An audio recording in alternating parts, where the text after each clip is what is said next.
Hey guys, and welcome back to my channel. My name is Michelle and I garden here in Atlanta, Georgia, which is a zone 8A, and I share all things gardening here on the channel. So today I want to talk about seasonal depression. A lot of us garden for the mental health benefits associated with gardening, getting outside, getting the vitamin D. This time of year, it is dreary, it is cold, and I'm not getting many of those benefits. So I wanted to share with you 3 of my favorite plants this time of year that give me that boost of serotonin that I'm looking at from gardening while the landscape overall looks pretty drab. So the first plant that I want to talk about is Edgeworthia paperbush. This is a plant that you absolutely must add to your garden if you're in zones 7 through 10. Edgeworthia for me is an absolutely must grow plant, and it is a plant that you will find in stock in nurseries this time of year because it's just now coming into bud and just now coming into bloom. This is actually the start of my favorite season for Edgeworthia. During the spring, it just kind of looks like a rhododendron or an azalea. It has beautiful broad green leaves. It looks like a very healthy shrub, but you have no idea that it's something special until this time of year when the leaves drop and you can really see the beautiful buds. This is still the bud stage. This will continue looking like this and slowly opening up all the way into February. And once the blooms open up, this has the most intoxicating, gorgeous scent. I wish I could bottle this up and somehow disperse it to you so you know what it smells like. This is a plant with a very long season of interest in a time when not much else looks interesting in the garden. So I'm a huge fan of Edgeworthia. I planted this from a little stick 3 years ago and it has grown so much. I would consider this a very fast grower. There's one down the street from me that's probably about 10 feet wide and 7 feet tall.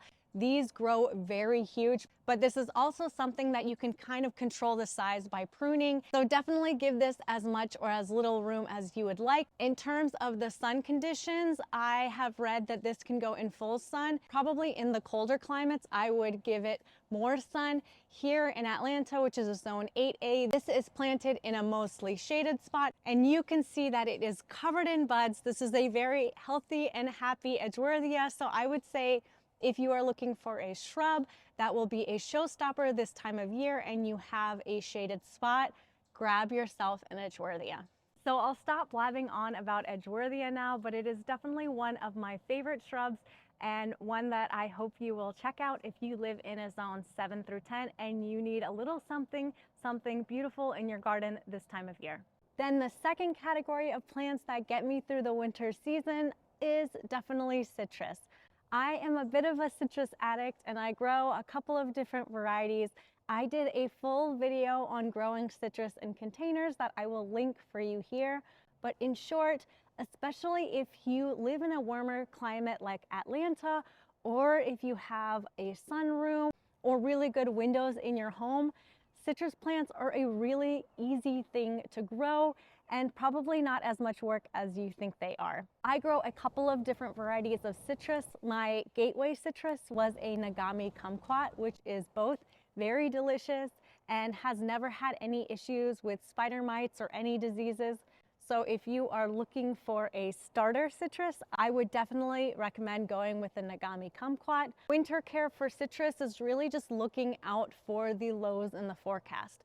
So I leave my citrus out year round, and then when I see the lows dipping below 32 degrees, that is when I take my citrus and I move it into the garage. I will keep them in the garage for a couple of days. Oftentimes it's not more than a week when our lows get back above 32 degrees, and that's when they kind of go back outside. So during the winter, citrus is pretty much a dance of bringing it into the garage and then bringing it back out of the garage.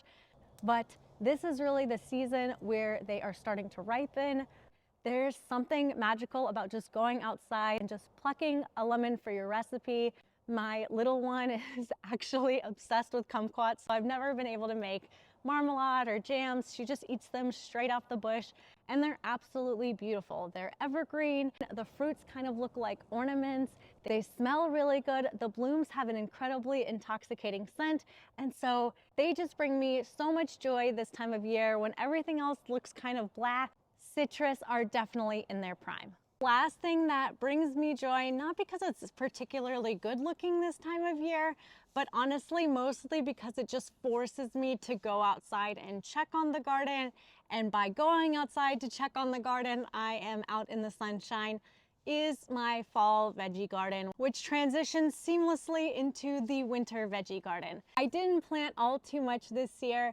Some of the things that I planted just self-seeded. Arugula is one of those that once you plant it once, if you let it flower, you will have arugula for life. Scallions are another one that once you grow them, you will have them in your garden forever. The things that I did plant in the garden are things that my family enjoys eating. I planted some broccoli, some bok choy, radishes, some cilantro, and kale. I'm not terribly active in the veggie garden, and there's not much that you have to do throughout the winter or fall, but it does force me to go outside when we need any of these things for what we're cooking for dinner, or if it hasn't rained in a while, I'll come out and check on it. Or if I'm just having my morning coffee, I'll force myself to go outside and check for pests. So it is something that forces me to go outside, which by default always somehow cheers me up, even though it's really hard to sometimes force me to go outside this time of year. So those are kind of the 3 different plants that keep my spirit up this time of year. Maybe I'm the only one that gets the winter blues. I am always so ready for the season to end in the summer, and then when things really slow down and start to die back, and the days get shorter, I start to get a little bit seasonally depressed. So I am trying to do my best to look out for the positives, to look for the things that give me that little dose of serotonin, that little dose of dopamine that can help lift my spirits. I also am in the process of planning a side garden renovation. Right now it's a completely blank slate, so going through all of the online catalogs and the in-paper catalogs for the different varieties of things and the ideas of what might go in that space, that also brings me some joy. Also looking at seed catalogs and planning what I might be growing in 2024 brings me that little dose of joy. But going outside, checking on the garden, looking at the Edgeworthia and the blooms opening up, grabbing a lemon off the tree, grabbing some arugula for dinner. Those are the little things that are getting me through this time of year for free that I thought I would share with you, in case you're also looking for those little things that might help to get you over the winter sadness before seed starting season comes. So that wraps up this video. I just want to end by saying thank you for watching this video and thank you for supporting my channel, and I will see you in the next video.